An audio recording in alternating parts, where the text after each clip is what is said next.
Ireland exposed and I commend Israel them for crime their against leadership Palestine. on this most vital of issues. Those of us gathered here know that the only viable option to deliver a peaceful future for Israel and for Palestine is a two-state solution.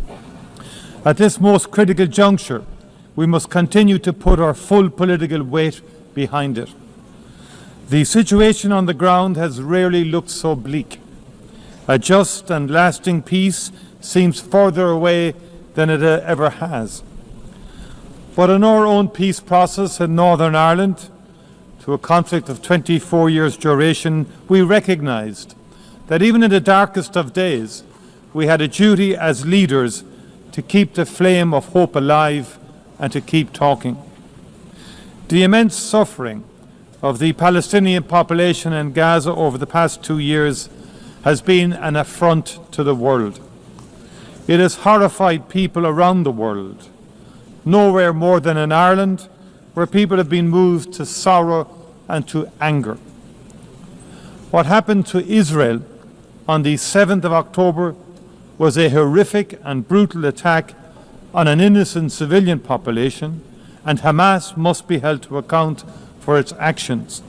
It was an appalling act of crime, war crime. But it cannot justify what has happened since. More than 65,000 people killed in Gaza. Horrifically, more than 20,000 of them children. The use of food as a weapon of war, with scarcity becoming hunger, becoming famine. Hospitals attacked, homes and schools destroyed, thousands of years of culture wiped out. People shot as they desperately seek food for their families. Doctors, aid workers, journalists targeted and killed.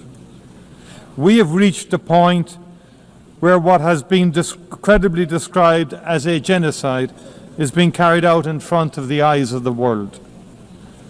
It would be easy to just despair, but we must not. Gaza must move us to action.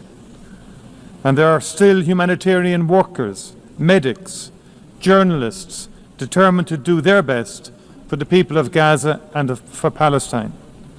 They are doing so with the most extraordinary courage and without regard to their own safety. To honour them and the Palestinian people, it is right that we as political leaders play our part too. And the only way to end the appalling cycle of violence is to forge a political path. And the only credible destination is a two-state solution, with Israel and Palestine living side by side in peace and security. And that is why Ireland last year, with Spain, Norway and Slovenia, recognised the state of Palestine.